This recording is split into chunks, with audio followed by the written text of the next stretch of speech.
Yeah. So I got my boy BRYJK here, correct? BRYJK. Saying this all BRYJK. together. Okay, Yeah. for sure. So like, tell them like how old you is and where you from. Yeah, I'm 22 and I'm from the Carolinas, like North Carolina. That's actually hard, bro. It's a lot of people from like North Carolina. I feel like y'all got y'all like own sound and stuff like that. Like I don't know if you know about like School XK or like BRYJK. Sound familiar? yeah. So like it's a collective like I'm a part of. It's called FNM. But like a lot of people, it's like a lot of like artists and stuff. Like they make music. Like you got Scoot Zen. There's a lot of people, but Scoot he specifically from like North Carolina and he hard too. Yeah. But I definitely recommend like you to tap in like if you want to hear like some new sounds and stuff like that. Like they like up and coming. But Thanks. That's a bit. okay, so I wanted to ask you, so like you produce records that are like already doing like real numbers. When did you realize like your sound was actually connecting? Shit. When I realized it was connecting with people, I'll probably say whenever I got my first shit with Bootcat Mookie in, like it's really like I feel like it started connecting with me. Like when I realized, like damn, like artists I fuck with actually fuck with my beats and shit like that. They actually want to hop on my shit. You know what I'm saying? Like Bootcat Mookie was probably the first like big artist that I really fuck with that hopped on my shit. Like the OD on Love shit, like that shit was from like 2020.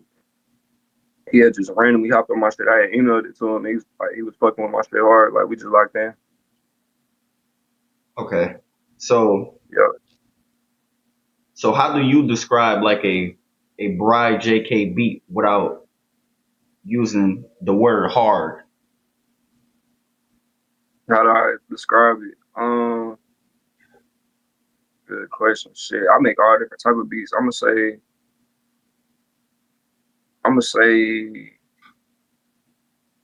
vibe. All my beats got like this is a vibe feeling like float. Okay, for sure. So like do you feel like producers get overlooked in the underground scene? Hell yeah, definitely. Like producers like an afterthought down there, and it shouldn't be like that though, cause like you feel me, a producer 50% of the song, so it's like it should. I feel like we should damn near be just as looked at as the artist. I completely agree with that. Like, I feel like producers, like y'all put together the bigger picture, and then the artists Like like amplify that picture. That's like the best way I could describe it for real, for real. that like we create the groundwork type shit. For sure, for sure. So what separates a good beat from a placement ready beat? Mm, a good beat from a placement ready beat. I'll say they could both. It could be both the same thing. Like a placement ready beat could also be a good beat, but I say a placement ready beat more so you make that shit simple. Like you make it to where the artist could really flow on that shit. Like, but I feel like if you got an artist in mind, you gonna keep it real simple. So it's like the pockets they gonna get in. You know what I'm saying? You don't want to overdo the beat, but it still could be good though. It's just gonna be more simple. I would say. Okay.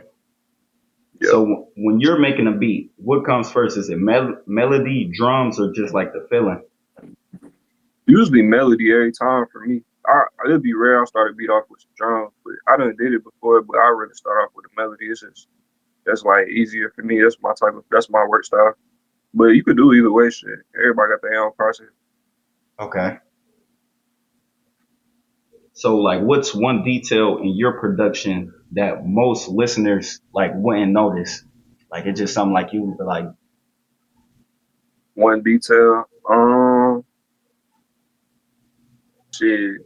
I don't know. I be having random sounds in my beats. Like I be having random sounds in the background. A lot of people don't peep. Like whether it be like a little voice effect, like Fox, or like a random little lead. It be all type of like shit in my beats that I don't even think people be hearing sometimes. But, okay for sure. So do you cook up specifically for like certain artists or do artists adapt to your sound? I would say both. I done did both. Like most of the time, I just make beats and send it out, and if like they fuck with it, they fuck with it. But sometimes I go out my way to like, okay, I know he like hopping on shit like this. I'll make this, or you know what I'm saying. But most of the time, I just make my own shit. If they fuck with it, they fuck with it. I'll say both. Okay, so like I wanted to ask you like, so what was like some early like inspirations for you? Some early inspirations. I'll say I don't know. I just always listen to music my whole life. Like I always been a fan of music. The first person that ever made me want to make beats though, it's gonna sound kind of crazy, but like Skrillex. Like I used to when I was like middle school, I used to fuck with that EDM shit a little bit. I had tapped into it and I seen Skrillex making a little shit. And I looked up like programs with to make beats on. And I say Ugly God too. I seen Ugly God making beats. That shit had made it got me interested in making beats for sure. Okay, so like how long have you been making beats? Shit, it's really hard to say because like I was fucking around like back when I was in middle school when I was like 12, 13. I used to fuck around on like my little school computer and make like garbage shit. But I wouldn't consider that real. Like me really locking in and learning how to make beats was probably like when I was like 14, 15, like in high school. Okay. Yeah. How long does it usually take you to know a beat is like special? Like,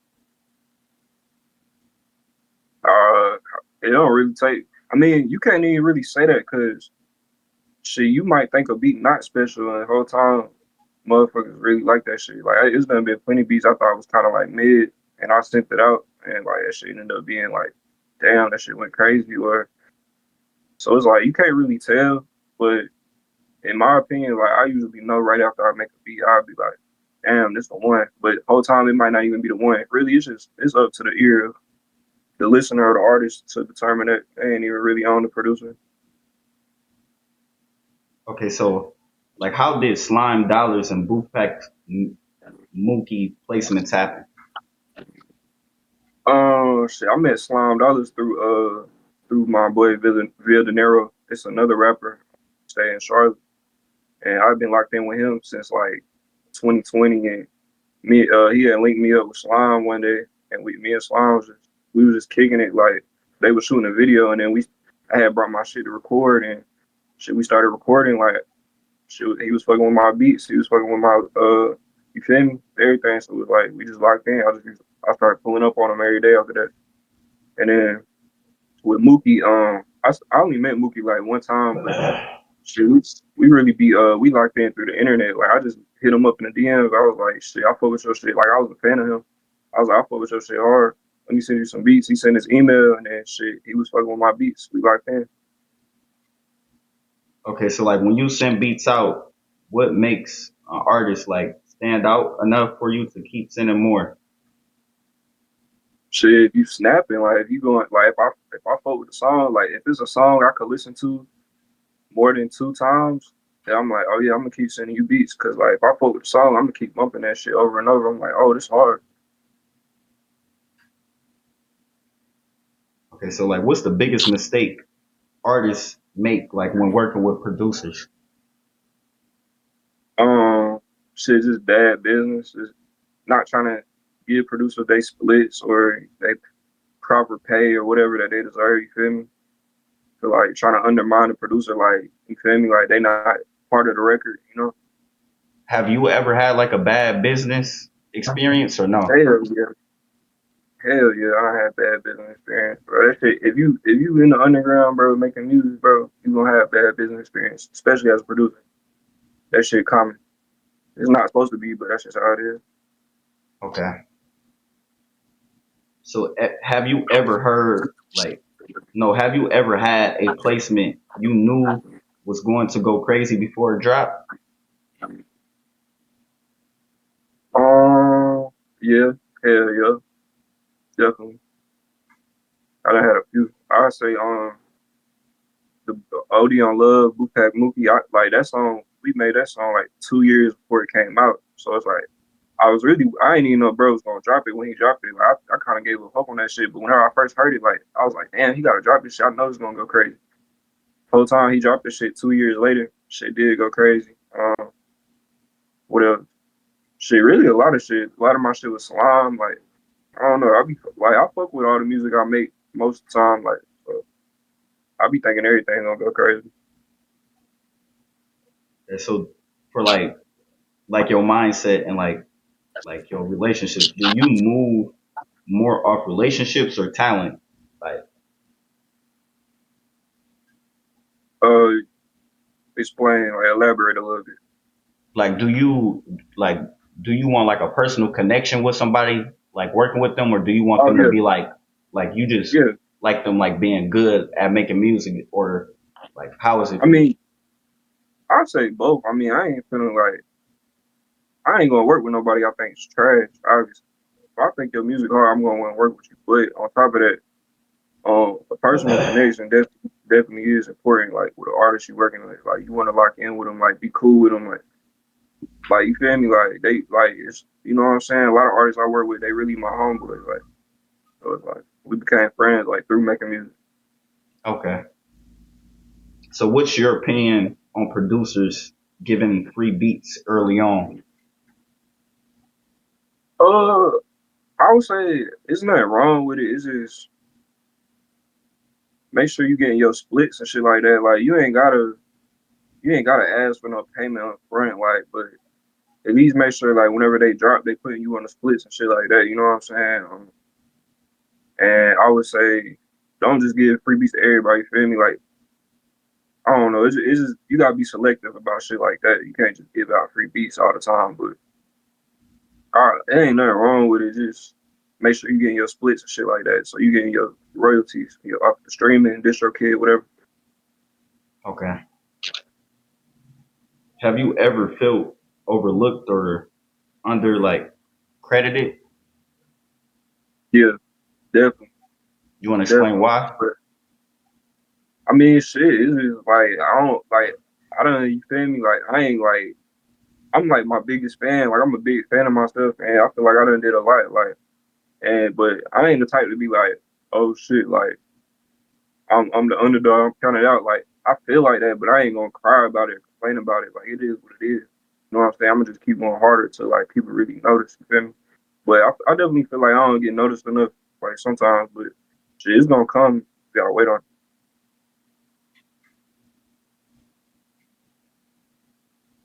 Okay, so what's the long term vision, like producer tag, household name, or like executive role? Oh, it's the long term vision with my production. Yeah. Shit, I want to be able to just fully make a living, live comfortably off making music. Like that's literally what I want to do. Like that's my goal. Shit, buy a house, car, shit off music. That's literally my goal. I wanted to ask you, like, is there like artists like in the industry that you would want to produce for or make music for? But yeah, a lot, a lot. I want to work with Chief Keef. I want to work with Kanye, even though he be tripping. I want to work with who else? Shit, Young Boy, Uzi, a lot of people. Lucky. Okay, for sure. So, do you think producers control the direction of music more than the artist?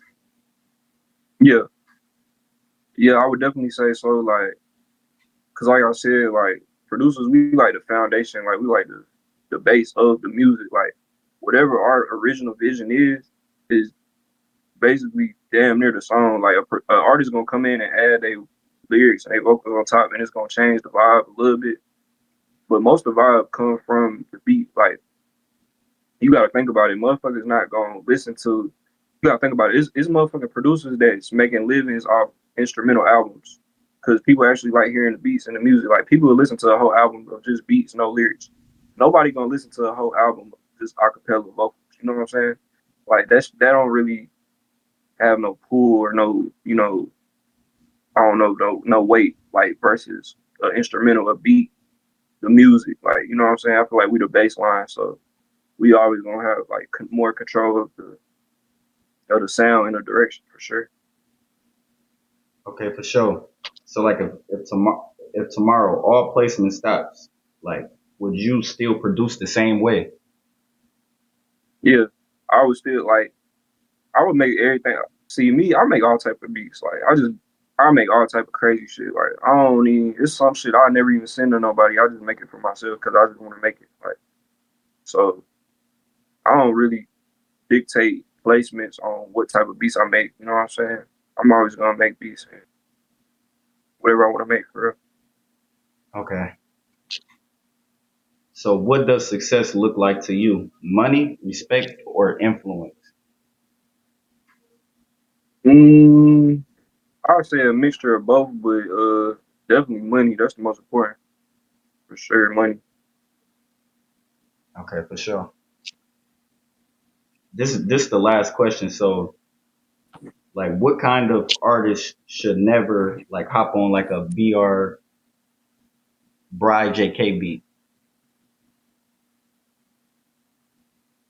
What type of artist? Yeah. Uh, Shit. I work with my artists, but I don't know country. I don't know if that fit well. Okay, for sure. Okay, so like for like new supporters or people if they wanted to find you, like where could they find you at? Like on all social medias. Shit, BRYJK, BRYJK. So that's my name on everything. Okay, for sure.